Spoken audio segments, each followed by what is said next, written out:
This one is episode 7, Curse of the Mirrored Box.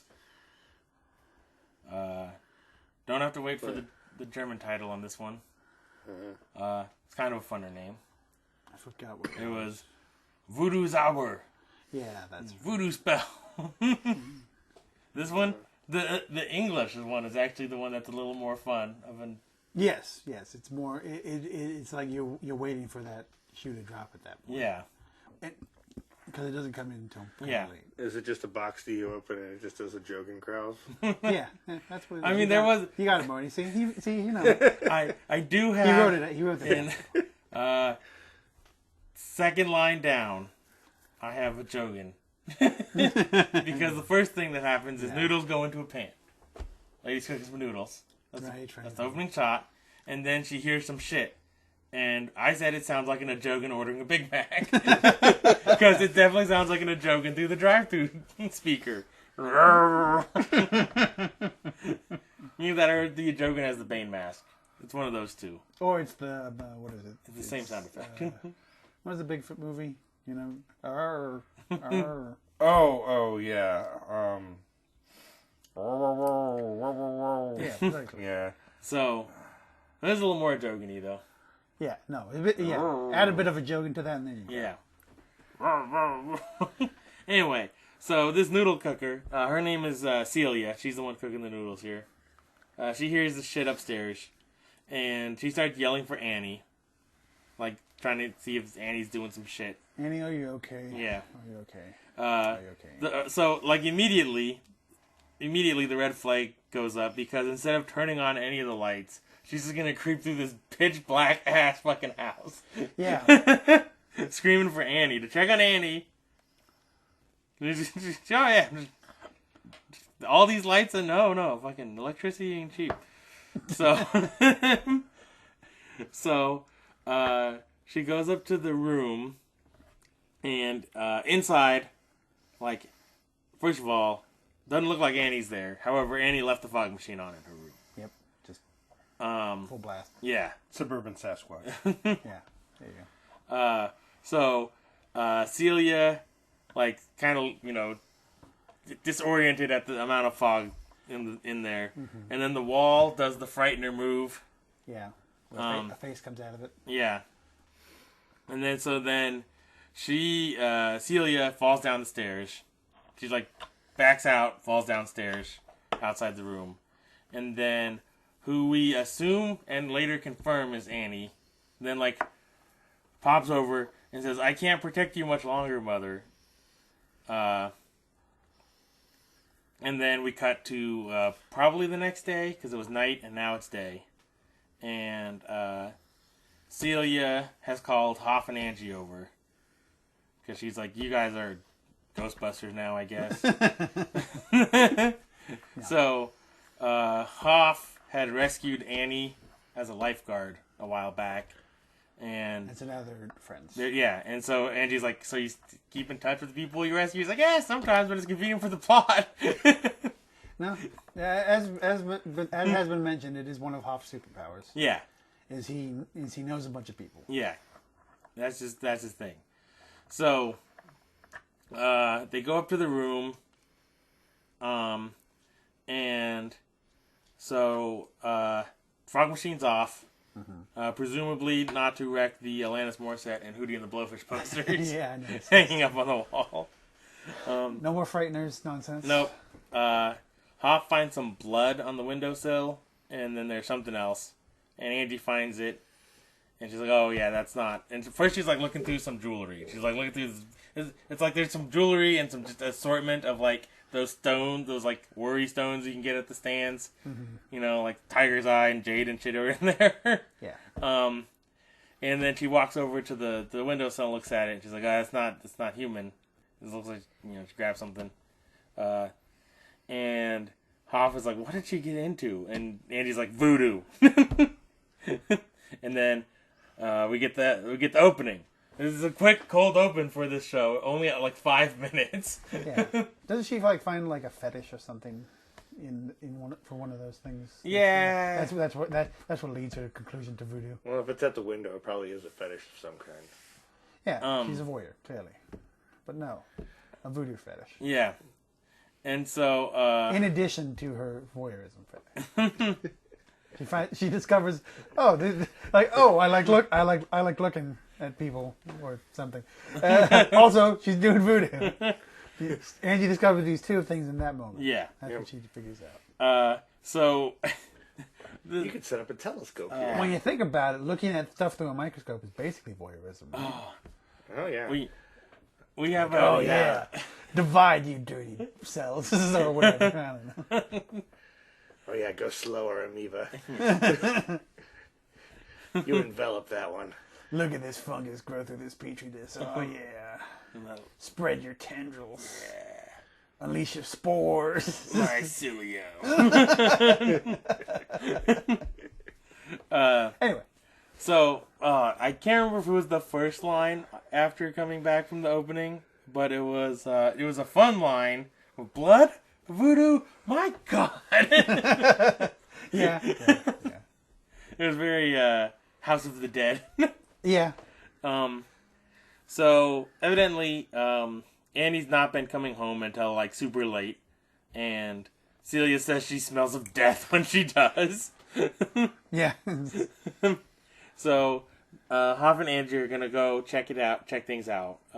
So they're gonna do a stakeout at her job. She works at a record store, and so we get a very short. They're gonna indulge Angie's voyeurism fetish immediately. Yeah, they're gonna go watch, and so they immediately go to a very short but very creepy stakeout. So it shows them in the GMC SUV. And Angie's like, they're like talking about how it's boring to be on a stakeout, and Angie's like, well, we can pretend it's a date.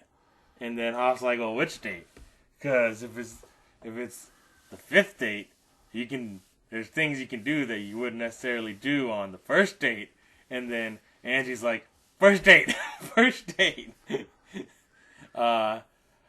And then Hoff's still being creepy. He's like touching her shoulder and he's staring at her weird. Yeah, it's a little weird. He's laying it on thick here. He's really pushing the teasing into starting to get uncomfortable levels. Yeah.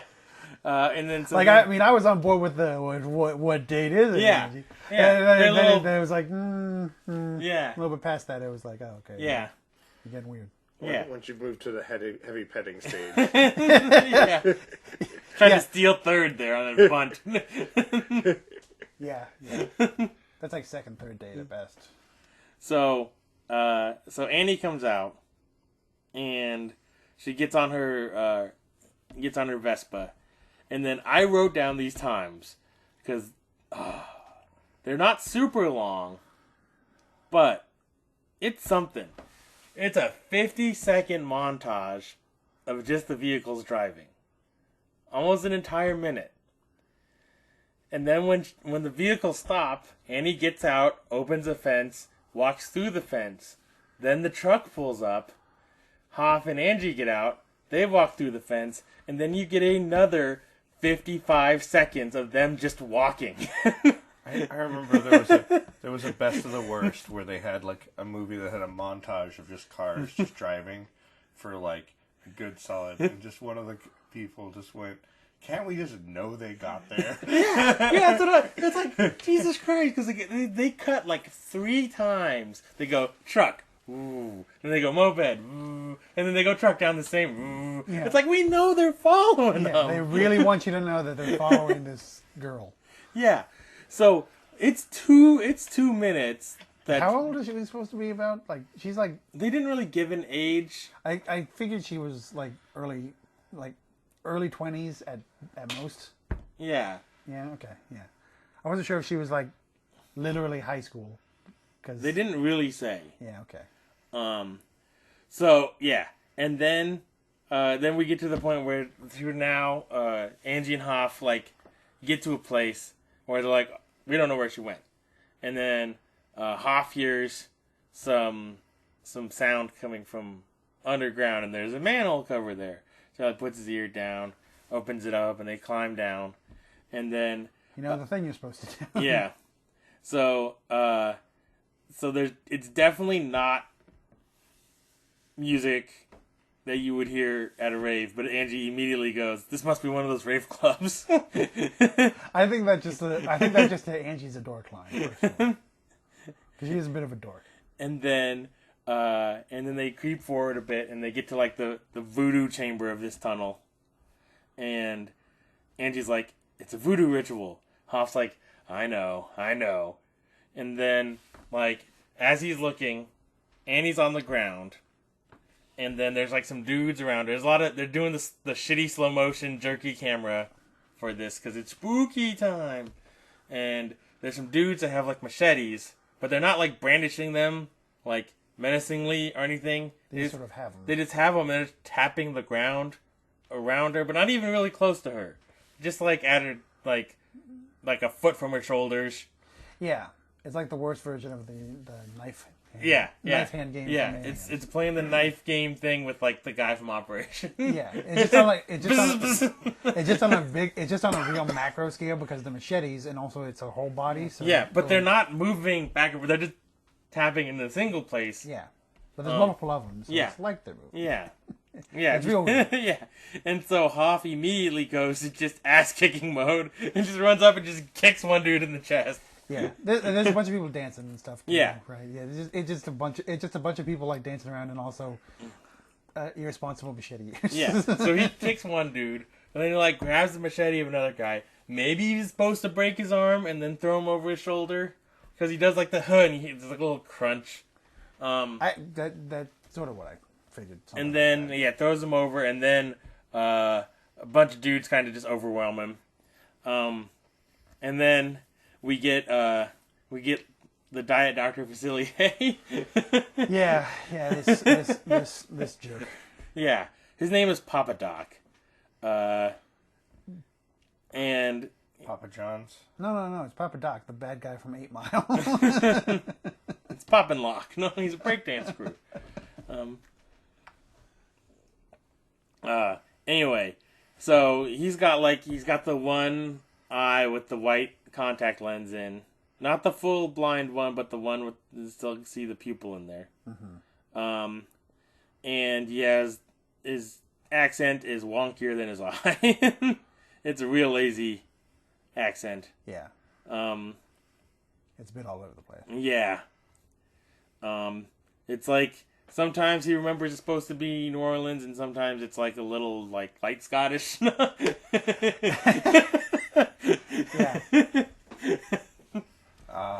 The Scots of Louisiana. This guy's a real goofball. Anyway, he's angry. He's like, oh, what are you doing invading my space? He's mad that Hoff checked in on his top 8. Yeah. He says that Hoff is brave, and Angie just like walks up. She's just like, I guess this is what's going on. So she just gives up all semblance of stealth after Hoff started throwing fists. Yeah. Well, it's like the standard. The barbarian rushes in, and then somebody else has to come in to do the diplomacy checks. Yeah, pretty much. And so he looks over to Angie and creepily says that she has a wonderful light. And then Papa Doc does. Yeah, Papa Doc. Yeah, it'd be funny if Pop did. He goes back to the weird touching. You have a wonderful light, and well, it's either that or he just immediately switches sides to Papa Doc. That would have been fun. It would have been funny if he's like, oh, I'm totally in voodoo now. Yeah, that's my thing. That's my new thing. And so as Papa Doc's like going on his weird shit, he says another line that I wrote down because of the way he says it. He's like, Africa. Everything comes from Africa. And I just love how he Africa'd the first time, then Africa the second time. Mm-hmm. Yeah. It's just illustrating how fucking all over the place his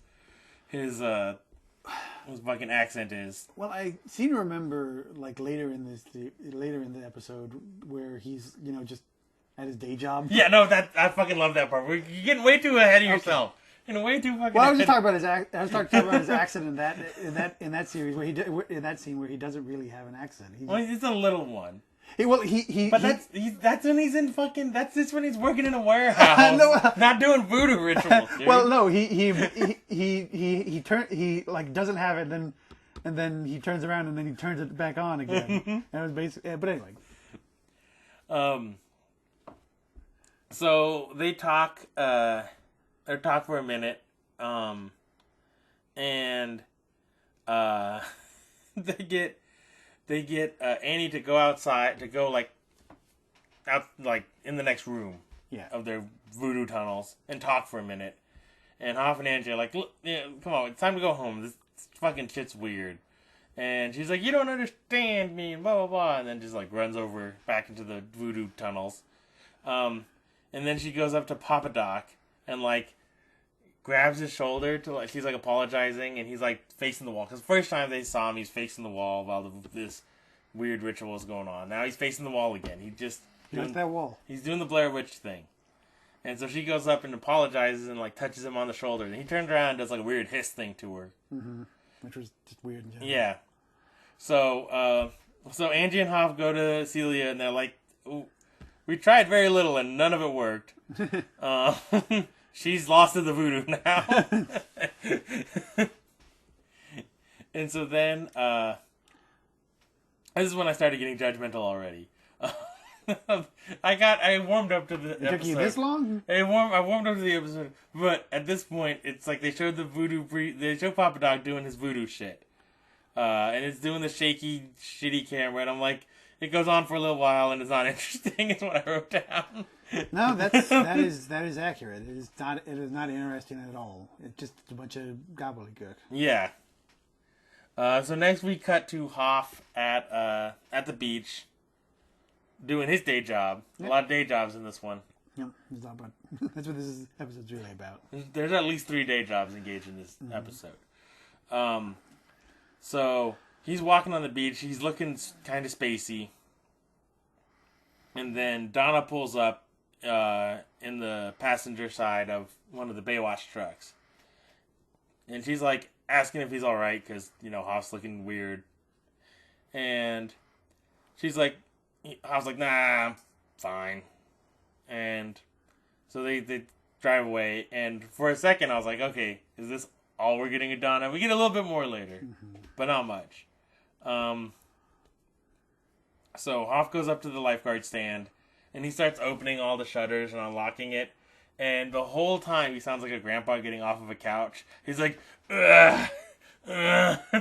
Just doing the simplest shit. He's grunting through the whole thing. And he gets inside there, and he's already looking weird. Camera's doing some of the weird shit, and he's looks out and he sees a surfer.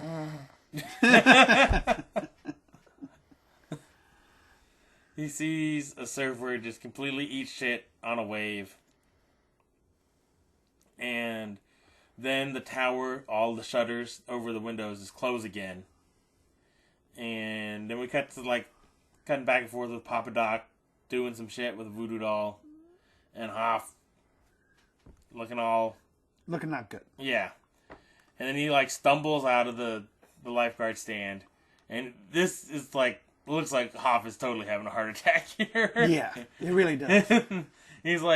He's kind of sweaty and clutching at himself, and then he just kind of flops over the rail. And then he gets up and he's trying to go towards the water. He's got to save this guy. Because he's got to save this guy, because he's the Hoff. And Donna... Either that or he's seeking strength. Or he knows he needs to... I must hydrate and gain my strength back. Yeah. So... A little bit of both, probably. And Donna and the nameless lifeguard that was with her, grab him and checking on him. And they can obviously see that he's not good. They're you can't go into the ocean. Yeah, no. When you look like this. Yeah, they're like, what? And he's like, God, he saved this surfer. They're like, there's nobody out there, and they cut to the water. There's nobody in the water at all. There's no surfboard floating. There's nothing. And then he just fucking passes out. And so next you see him sitting on the tailgate of the truck, and they're checking his blood pressure and stuff. And Angie shows up, and she's like, "What's going on?" It's probably just like a virus or something. All better. And he's got the COVID. Yeah. So he's just gonna go home for the day. And so Angie checks out the lifeguard stand, and finds a little voodoo pouch. It's got various rocks, Yeah, so she finds some voodoo. Yeah. Stuff. Yeah. Like hanging around Yeah. the tower. And she's like, oh no, he's been voodooed. Yeah. So she tells Hoff, and he's incredulous. He's like, no. Yeah. This is bullshit. Hoff continuing the doubting Thomas. Yeah. Even though he's been involved in all sorts of shit. He's fought in Adjogon. A goo monster. Yeah. A species. A species. Well, he didn't fight the species. He tried to sleep with the species. No, he tried to bang. He tried to fight her in bed. Yeah. So he's like, no, this is bullshit. And so Hoff has his next plan is to go talk to his voodoo friend. Yeah. Which made the doubting Thomas angle a little bit funnier. He's like, no, fucking voodoo's bullshit. Anyway, I have a voodoo friend. Anyway, if I have voodoo problems, I know just the person to go to. Yeah. Once again, Hoff's other superpower. Yeah. Just knowing people. And so this voodoo friend, who's obviously going to be like the most important character in this episode, she starts explaining stuff. She knows who Papa Doc is. Knows he's kind of an asshole. Yeah, she knows he's an asshole. She knows he's powerful. Came from New Orleans. He's like, oh, Papa Doc tagged you. And Hoff's like, well, I'm fine now. She's like, well, you're far away from the place he tagged you. So evidently it's like you pinned him on Google Maps, and that's where the voodoo is. And she explains that his magic is dark, evil, black. And she's basically like, you got no chance against him. He knows voodoo, and you get beat up by people with bicycles. It's not... Yeah. He does bad track record against magic users. Yeah. His will save's garbage, so... Yeah. And so Hoff changes his tactics slightly in that he asks Griff to keep an eye on Annie. And maybe Banger. Yeah, maybe. Which is how Griff tries to keep his eye on her. So then Hoff shows up at Papa Doc's place of work, his place of employment, which I don't know how he found out Papa Doc worked over here. Again, he knows people. He knows people. He knows everyone. But he shows up at these, and they're like, oh yeah, Papa Doc, he works in that warehouse. Everybody knows Papa Doc, the warehouseman. And so Hoff's like, listen, we can call this whole thing a truce if you just like back off on Annie for a bit. It's like, I won't bother you, you won't bother me. Let her come to her senses a little bit and realize what she's into, and then we can, And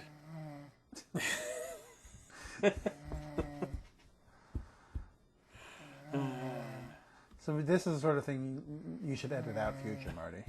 Just so you know. Or you can leave it in. I mean, you can leave it in. It's up to you. You're the one editing it. I don't know. The year is 2027. Marty is finally editing this episode. Yeah. Maybe. Probably not.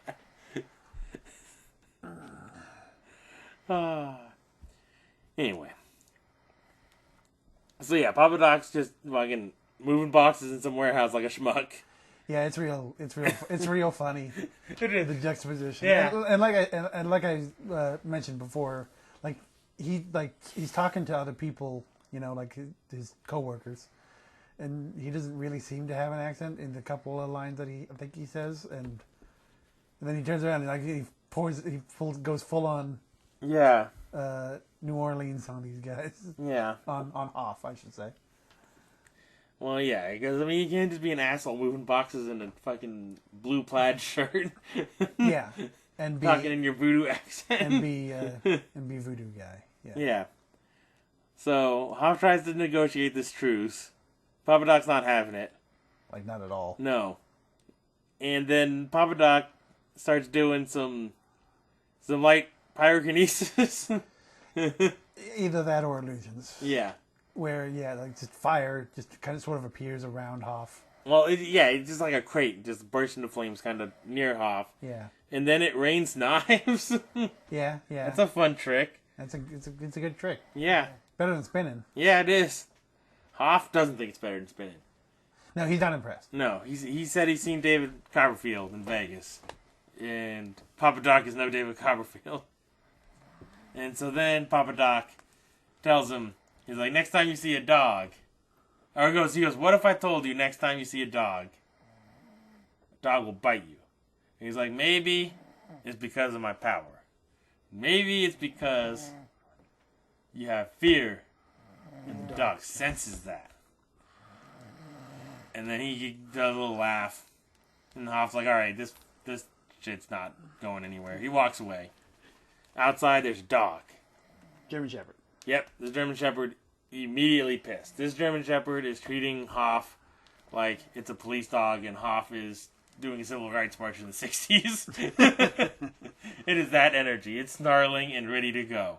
So Hoff immediately just tries to run. Dog's chasing him.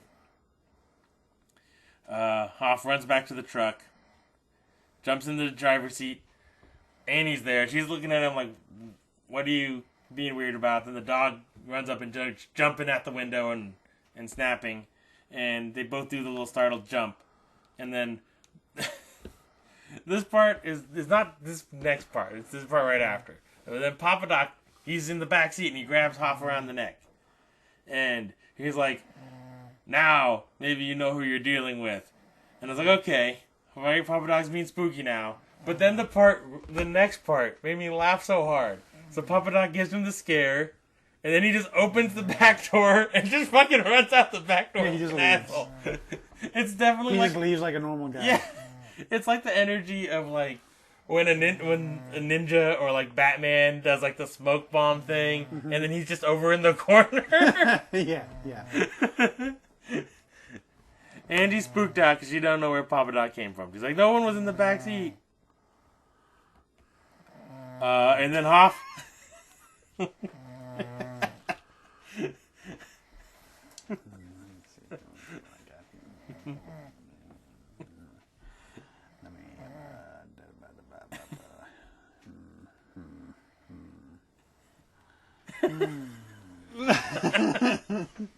have no idea. What's the last thing you remember? Fuck if I know. I think he remembers that there's voodoo involved. There's voodoo That involved. might be about it. Yeah. We just pick up from here. So after this, Hoff exclaims that maybe Papa Doc is better than David Copperfield, and then drives away. You caught up, Marty. All right. So, but then as Hoff drives away, they show Papa Doc standing there, and they reveal that Papa Doc got a lock of Hoff's hair in the exchange. So, now it's at Annie's place of work, and Griff is trying to keep an eye on her, mostly from inside of her pants. Yeah. He does the... It's pretty easy to keep an eye on someone when you're physically on top of them. Yes. It's sound reasoning. Scummy, but sound. Yes. So he's doing a lot of like the dumb flirting things, like asking where the section is that he's right by, and then like trying to drop that he's working on some project stuff and needs the soundtrack, blah blah blah. Offers to take her out to lunch, and on the way back from eating, he starts his subtlety is not Griff's specialty, so he immediately transitions into the voodoo talk. Yeah. He comments on her necklace or something. Yeah, it's her necklace. He does it enough that it's not super obvious at that point, but he gets worse from there. Yeah.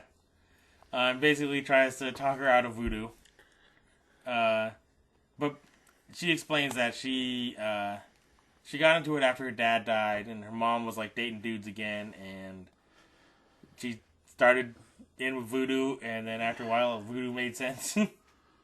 And so then a van pulls up, and some dudes. Yeah, like 3 guys. Yeah, they yell that Papa Doc wants to see Annie, and then Griff gets in a fight with them. He holds his own okay against the first dude. He does pretty well considering he's fighting 3 guys. Yeah, and then when the second guy gets involved, the choreography kind of falls apart here on the second guy, and so Griff kind of just goes to do something. I'm not sure really what, but they weren't on the same page, so he just kind of like karate chops him in the nipple, kind of. Mm-hmm. and after that point, Griff never really recovered and gets his ass kicked a little bit. Yeah. And so then Annie's in the van and they drive away. And so yeah, it's weird that with that scene weirding out because they drag her away. They basically kidnap her away. Yeah, and she's hasn't been resistant. She's been compliant this whole time, so I'm not sure why they needed to do that. Yeah, she's been on board with this voodoo train, and they drag her anyway. Yeah. They drag her along willingly. It's really weird. So then Hoff's voodoo friend explains to them that Papa Doc wants to use Annie to get the power of demons. For some reason. Yeah, we're not sure why they need Annie. It could be that she's simply convenient. Or the demons. Now, I came up with a thing later where Papa Doc mentions that she's pure. Mm-hmm. And I was like, oh, maybe they need a virgin, which makes Griff's plan make sense. Because then he was going to bang her and thus take her off the table by possibly putting her on the table. Griff might have unwittingly came up with a really good plan. Yeah. So Griff, he might have been on board here. We don't know. We don't know Griff's knowledge of voodoo. It's true. He's like, did I do good? Well, and also as typical, Hoff doesn't really tell Griff anything. No, he doesn't. He tells him like jack shit. He's like, hey, just distract this girl for a while and keep an eye on her, make sure she doesn't get in trouble. Griff's like, okay. Yeah. And he's immediately on the, hey, voodoo, that's bad. Because Griff is essentially a golden retriever. Yeah, he is basically a golden retriever. Who's much better at taking pictures than a golden retriever. But he immediately full on the plan. And so for all we know, he's like, oh yeah, this chick's in voodoo. I got to deflower her so that she doesn't get sacrificed. Yeah. And they never mentioned the age, so we don't know if it's statutory rape or not. Yeah, I get the feeling she's a bit younger than him, but it seems like it'd still probably be okay. But these are just gut feelings. Because we have no idea what either of their ages are. Really. Yeah, we don't. To be fair, they're merely young adults. Yeah. So as Voodoo Lady says this, Hoff's like, "Fucking, I gotta stop this," and they're like, "You can't." And he runs. He's just gone. He's going in, and then Angie goes to follow, and Voodoo Lady's like, "No, you gotta stay here. We're gonna fight voodoo with voodoo. You must fight magic. Yeah. Magic. So, and this is where she's like, have you ever heard of the curse of the mirrored box? Like, name drop. Bah, bah, bah, bah. Right? So, she tells Angie that she's got to go get, she has to go to the altar in Annie's room. Angie's like, I didn't see an altar. She's like, it's there, you just missed it. You got to go there, you got to find Papa Doc's amulet. He left something there that's like part of this whole fucking equation. You gotta go get that, bring it here. I'll get the other shit ready. I'm not sure if they covered it yet in this part of the episode, but the implication too is that as mentioned in like the weird horror section like at the beginning, Annie is like protecting her mother while simultaneously voluntarily taking part in the voodoo. So there's a weird sort of thing where she's a willing part of it, but she's also resisting it at the same time. Yeah. On some level. Yeah. But they also don't explain what she's how she's actually protecting her mom at all. Or what she's exactly protecting her from. Yeah, because the whole thing seems to be directed towards Annie. I suppose it could, collateral damage sort of thing. But, maybe. But I don't know. They didn't never mention it again after the cold open. It's real weird. Yeah. The weirdest part throughout the whole episode is really like how into this is Annie. Yeah. Like she immediately seems super into it, but then there's little bits where it's like she's where she's resistant somehow. Yeah. So anyway. So now we cut to Papa Doc like dipping his fingers in like oil and like rubbing Annie's shoulders like a fucking real creepo. Mm-hmm. And she's like telling him to stop, and Papa Doc does not know what the meaning of the word no is. Mm-hmm. And then we show Angie getting to Annie's room, and she left the fog machine on again. But this time, Angie gets like pulled in and like thrown into the room, and the frighteners are on in full effect. Yeah. Like there's blood coming out of the windowsill, and this time it's 2 frighteners' faces coming out of the wall, and just all kinds of like the door is locked behind her. Celia's like banging on the door. And Angie's like kind of stumbling around in there trying to figure out where just pulling things open, trying to figure out where this altar might be. She finds it in like a little chest, like a Foot Locker type situation. Isn't there like a voice taunting her too? Yeah. Yeah. Insane bullshit. Yeah, I mean, it really is like just the frighteners. No, it is full on just the frighteners. But yeah, there's like Papa Doc's like, yeah, you'll never succeed, blah blah blah. Yeah, I'm Papa Doc. I'm Papa John's. I'm gonna lose in a rap battle against Eminem. Better chicken blood, better voodoo, Papa Doc's. That'd be a cool shirt. It's not a bad shirt. That's not a bad shirt. Not gonna lie. So she finds the amulet, and she just like casually leaves the room as Cecilia's just looking at her like, what the fuck? Yeah. Like as soon as she finds the amulet, basically all the frighteners bullshit dissipates. Yeah, she just casually fucking. And then she just leaves. Yeah. And Cecilia's confused as shit. Like, what the fuck just happened? Yeah. I mean, she should kind of know what happened to her. Yeah. But not as extreme. A little bit less extreme, like 30% less, but still. Yeah. So now Hoff is driving back to the voodoo tunnels, and Papa Doc brandishes the voodoo doll and like stabs the voodoo doll in the shoulder, and then so Hoff like veers his truck off the road and almost kills like 20 people in the park. Yeah, straight up. He like runs into a birthday party. Yeah, he mows down several like folding tables and whatever. Yeah. Yeah, I think he took out a pinata. I'm not positive. If he didn't, he should have. He kind of like he's holding his shoulders, like gets the truck back on the road. Voodoo doll, needle in the hand, and then his hand starts bleeding, so he like rips off a piece of his shirt, wraps up his hand. So Papa Doc's just laughing like a. And he's having a great time. Yeah. Meanwhile, the voodoo friend in her voodoo shack. Because that's the funny thing. All the scenes with the voodoo friend take place like in her garden, but there's also the voodoo shack. Yeah. It's not as good as the Love Shack, but no, it's better at voodoo. Yeah, not as well appointed as the voodoo tunnels, but also true. You know, it's a smaller operation. It's a more intimate setting. Better lighting. Yeah, I'll give it that. Does have better lighting. Better ambiance. It's much nicer, just less voodoo. Yeah. So, Angie goes in there, and so she starts doing like her. She's like, "You have it," and starts doing like her little voodoo chant shit over this box that she pulls out. She pulls out this box, and is that what it does the weird effect on her hands? Yeah, she starts doing it. It does the slow motion. Normal speed, choppy stuff. Yeah, but because blurs. But because of how it is, it's like just on her hands, so it gives a weird looking effect. It's all right. Yeah, Papa Doc's fucking around with this shit. She's fucking around with that. Hoff gets to the oh yeah, when she pulls out the box, I forgot Angie gets the giant eyes when she looks at this box. Yeah, like that's all they've already mentioned that there's gonna be this mirrored box.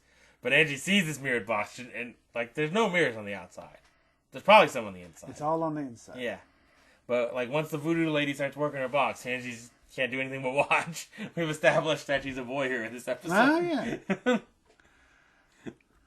I think she also mentioned what the box does yet, or is that later? Not really. Is it later? She kind of said that it reflects their power back on them. Yeah. Right? Anyway. So Hoff gets to the tunnel, and he's like trying to stumble his way down there. He looks like he's having a heart attack again. Mm-hmm. He's not doing good. He's been voodooed. Yeah, quite good. Papa Doc grabs the voodoo doll, hits Hoff with a stanky leg. Yeah. It's super effective. He seemingly breaks his leg there. Well, yeah, it gives the impression, but then there's no actual. Yeah, it doesn't really seem. It seems. No. It might be. Maybe it's supposed to be like a psychosomatic thing. He thinks his leg is broken, but it's not actually broken. It makes him do the stanky leg. Stanky leg, yes. I believe that's what I said. So, and now Hoff he's fucked up, but he's like still trying to go, and Papa Doc's like priming the voodoo pin for the heart. He's like fucking winding it up. He's put a real flourish on it. Yeah, sure. He's really going for it on this one. And then, I mean, if you're gonna be a voodoo bag, you gotta be dramatic. Yeah, and then the voodoo friend tells Angie to put the amulet in the box now, and she does, closes it, and then like as the stab happens, Papa Doc opens his hand, and the voodoo doll's not there. It's his amulet, and then his chest explodes. Yeah, it just blows up, like shoots chest right at Hoff. Yeah, it's pretty wild. That's a pretty wild scene. And so we're done with voodoo now. Yeah, voodoo time is over. Yeah. So now it gets to the wrap up of the episode. So Hoff and Angie are like at Celia's house telling her bye, and she's like, "Thanks for everything. Thanks for saving me from voodoo sacrifice." Yeah. And also drowning that one time. Yeah. And then Annie tells Hoff, she's like, "Oh, I put a spell on Angie for her to be more attentive to you." She's like greasing the wheel on this. Yeah. And Hoff's like he's a full-on shipper. It's gross. Yeah. And Hoff's like, "Yeah, like I really believe in this stuff." And it's like, Hoff, your hand was bleeding. Yeah. You saw a man's chest explode at you. He's not going to spend those points to buy off Doubting Thomas. He refuses to do it. He's sticking with that. He's sticking with that disadvantage. Yeah. Mm-hmm. So as he gets to the truck, like Angie goes around and opens the door for him, like calls him honey, and then he gets in, she closes it, goes around, gets in the passenger side, and she's like staring at him with like the overly attached girlfriend eyes, and like touching him and stuff. And now she's being real creepy. Yeah, she's Uno Reverso this creepy thing, much like they Uno Reverso the voodoo on Papa Doc. Yeah. And so like Hoff like looks out the window, and like Annie gives him a wink, and then he turns forward to start driving, and then Angie looks out the window and gives Annie a wink, and then Annie gives the wink back at Angie. So we end on a triple wink scenario. Yep. Yeah. Wink threesome. Yep. It's getting winky in there. A wink à trois or yep. whatever. All right. Yep. So that's the end of our episode. The beginning on this one was a little rough. No. The middle for me. Well, I might have fallen asleep in this one if I didn't take a break. And like after the 2-minute segment of just driving and walking, I got up and got a drink and grab some chips. You know, I definitely feel like it is There isn't much to what I feel is the middle of this episode. Literally, the middle of the episode feels short, and there's like the long beginning, which is boring, and a long end, which has some interesting stuff. And then there's the middle, which is like there for a little bit. The middle might be one of the funnest parts, which is when they go to Papa Doc just working as an asshole at the warehouse. Yeah. Doing magic. And see, that's where the episode starts getting good. I think. Yeah, that is exactly where it gets good, especially when he just gets out of the truck and runs away. that is when the episode starts getting good, and it's just Papa Doc has day job. That's never gonna not be funny to me. Yeah, and I just love how Hoff goes up to some other guy. Where does Papa Dog? So in that warehouse right there. Yeah. Everybody knows Papa Dog. I don't know what would be funnier. He's a good worker, shows up on time. I don't know if it would be funnier that way. Cleans up all the chicken blood. Or if they were like... you mean like Doc Gregory or something dumb like that? If they gave him, if he had a normal name. And they tried to make Papa Doc into like some nickname that made sense for a normal dude to have. His real name's Clarence. That is. Now was he like in full voodoo regalia the entire time? No. When he worked... He's never really... That would be the best. He's never... Papa Doc. He's never... Him with the skull paint on, the top hat, I would have loved on a forklift. Chicken bones around his neck. Yeah. He's never really in full voodoo regalia. No. Like he's at his most voodoo when you first see him in the voodoo tunnels. In the voodoo tunnels, yeah. And there it's sort of a half-assed voodoo regalia. Yeah, it's very 90s voodoo regalia. Yeah. Not as heavy as Papa Shango. But. My thought is that he doesn't... It would have been great if he went from like half voodoo regalia to working in the warehouse, full fucking, puts the face paint on, the top hat, fucking... Just shake my head. My thought being is that he just doesn't have the full voodoo regalia. That's why he still has a day job and stuff. You know. That's what he needs the power of the demons for. And the power of the demons, right? He needs that for like a vest and a top hat.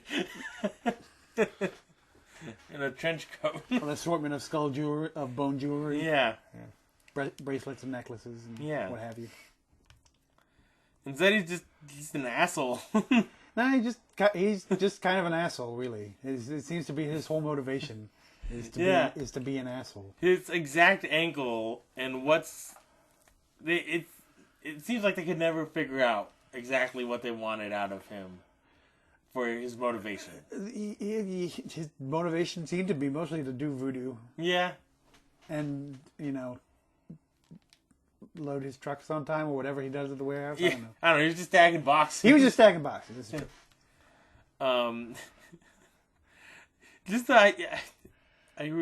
The Papa Doc working a job. It's pretty funny. Yeah, it's pretty funny. The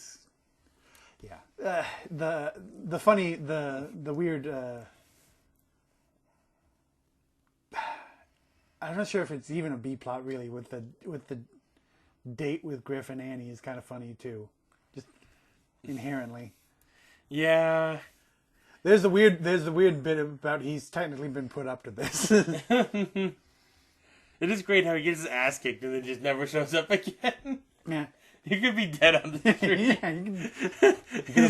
He got internal bleeding when he got his ass kicked. Yeah. He's still laying there. He hit his head a bit too hard, and that's it. Yeah, he got that concussion. One less move. One less action. Yeah, it's obvious. Well, one good thing about this episode, there's no Teague in this episode. Yeah, there's absence of Teague. Yeah. You'd think he'd be the one in there. You would think they would have been like, maybe we should contact Teague about this voodoo stuff.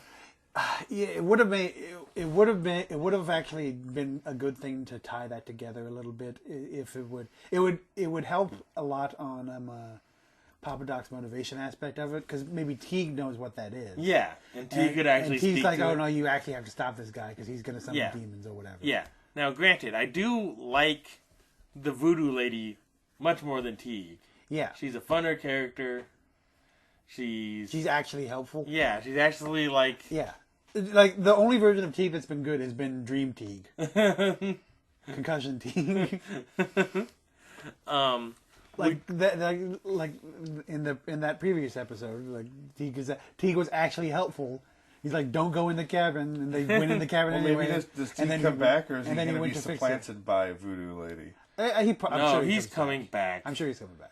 I would like Voodoo Lady to stick around. It would be. I would appreciate that change as well, but I'm sure he's coming back. I mentioned Teague briefly, but don't say much. It's funny that they're really struggling to find stuff for Donna and Griff to do anymore. Yeah.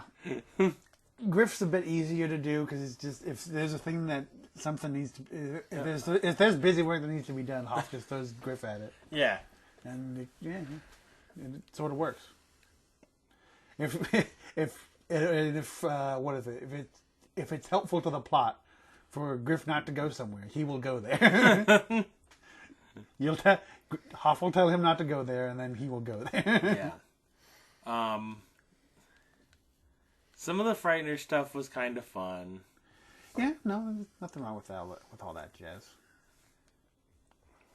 It just drug in the beginning. Really. No, it was mostly just the beginning part. It's not until like the voodoo gets ramped up that it gets fun. Yeah, because even the first voodoo ritual thing, they're just dancing and playing with machetes. Yeah. Yeah, it's all that part's not fun, and there's a bit too much faff in between the other stuff. Yeah, and then like the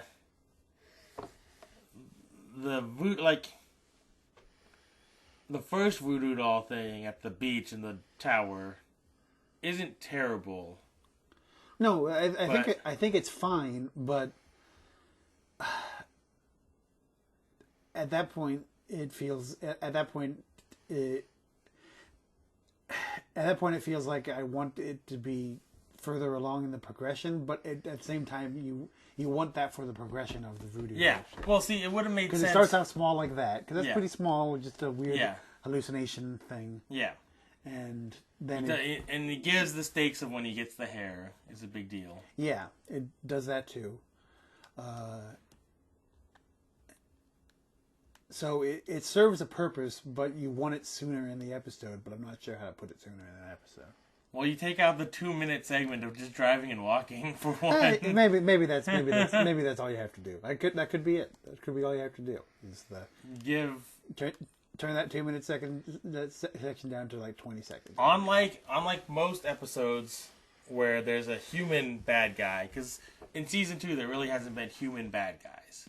That's also true. And in season 1, again, I know season 1 is basically just a different show. Yeah. But in season 1, when you have bad guys, there's usually a scene or two where the bad guys get to be bad guys with somebody else without the hero involved, and they get to talk a little bit about what their plan is. Where they get to do their evil plotting. Yeah. And in this one, Papa Doc is only showing either A, having a little verbal joust with Hoff, or B, stroking and or stabbing a voodoo doll. Yeah. Or stroking and coming close to stabbing Annie. Yeah. And he doesn't, and you don't really get any. All he ever says too is basically you don't know who you're dealing with. Yeah, he's Voodoo Karen. He wants to speak to your manager. He is a Voodoo Karen. His whole thing seems to be like you stepped in my path and I will destroy you. Yeah, which is okay, I guess, but like we get nothing for why Annie is important to him. Yeah, that's beyond just being a slight to him. That's the whole thing. It seems to me is 100% driven by pride on his side. But then, like the voodoo lady, she seems right about stuff, but at the same time, she has very little to go off of, and most of it doesn't make a difference. Like she talks about him summoning the demons. Oh, but there's nothing else about it. Yeah. You have no idea why it's Annie in particular. Yeah. for this demon situation. We don't know, like, yeah, none of it. We could have gotten a little bit of exposition instead of seeing Annie on her Vespa 3 times. Yeah.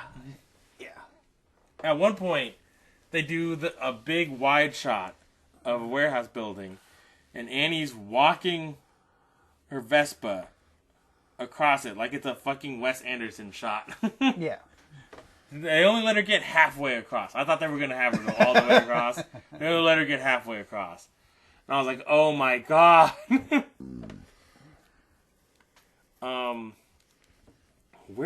This one's a weird one to rank, man. It is kind of weird to rank. Like, the first half's a real piece of shit, and the second half's pretty fun. Yeah. It feels very close, I think, perhaps, to the Ooze Monster episode. The Rig. Yeah. Which is right in the middle out of 5, which makes sense because you have a shitty opening and a good ending. Yeah. And you average out to a pretty average episode. Yeah, that's what it feels like to me.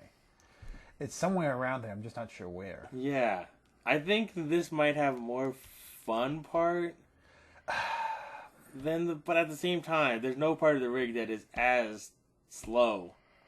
Yeah, the rig is consistent, but it doesn't reach the same. Yeah. Thing.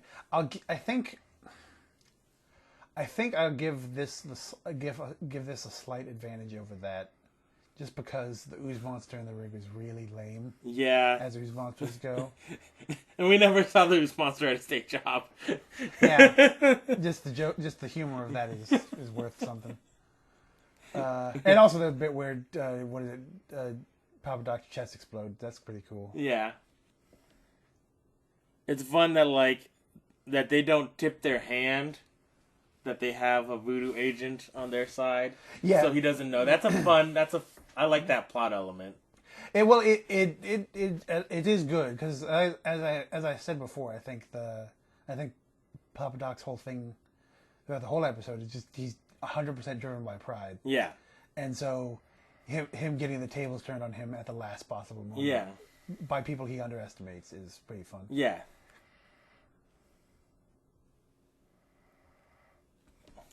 Yeah, I think the more I talk about it, the more I'm talking myself definitely ahead of the Rig. I'm just not sure how much. Yeah, that's I think is probably where where it comes down to the 5.2. Well, what's the next highest above that? So there's a big gap. I'm sure there is a big gap. We go from 5 at the Rig to 8 at Creature. Oh wow, jeez. Yeah, we have a lot of space here to play with. I don't think it gets up to 6.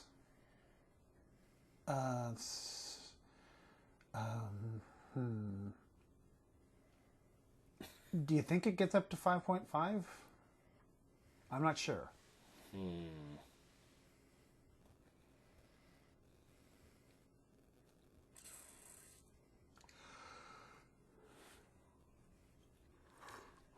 Let's see here. So, let's think about that. We have to think about this on the scale. Okay? So the difference between Terror of the Deep and Circle of Fear is 0.3333 repeating. So is the difference between the Rig and the Curse of the Mirrored Box greater than or less than the difference between Terror of the Deep and Circle of Fear? Terror Deep. That's right. That's the first one, right? That's Adjogon. That's Adjogon. Circle of Fear. Which on some level, this is almost just like a better Circle of Fear. Yes. It involves weird magic stuff that just kind of better executed and better defined. Yeah. The difference between Circle of Fear and The Strike is 0.666 repeating. The Strike, right, with aliens. I think so. So if the difference between Circle of Fear and Terror of the Deep is 0.3 something. Let's say 0.4. 5.4. That seems fair. And of course, the difference between the creature and the cabin is 0.69. Giggity goo.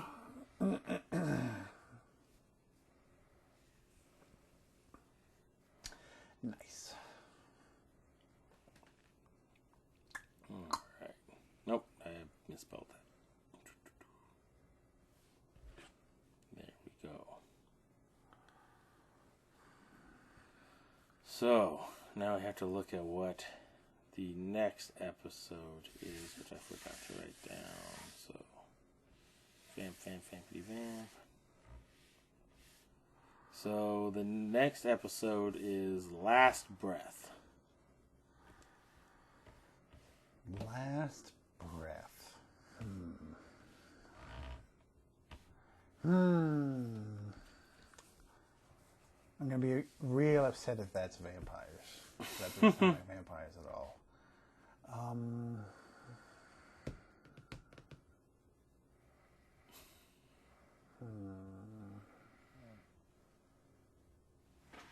You already sort of did Ghost. That was the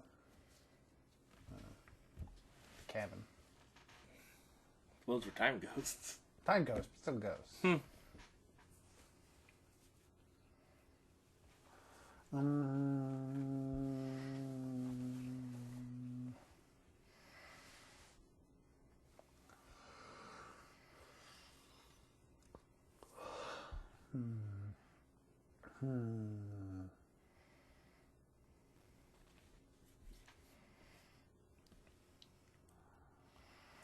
Yeah, I'm fairly stumped on this one. I'm not sure what to guess from Last Breath.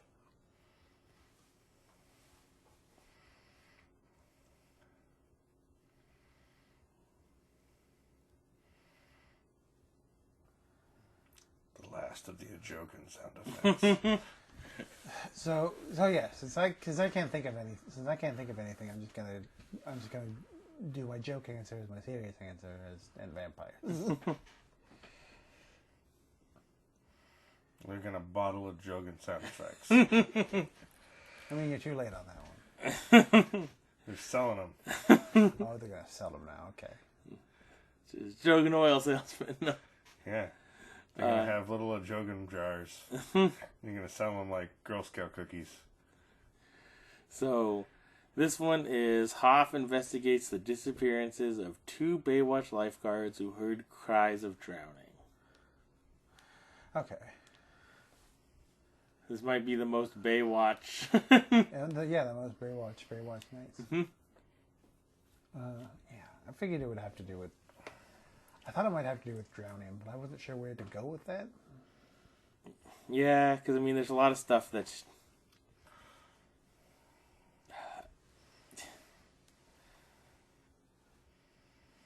Oh man. I mean, theoretically, it could be vampires that drown you and then drain your blood. It could be. But yeah.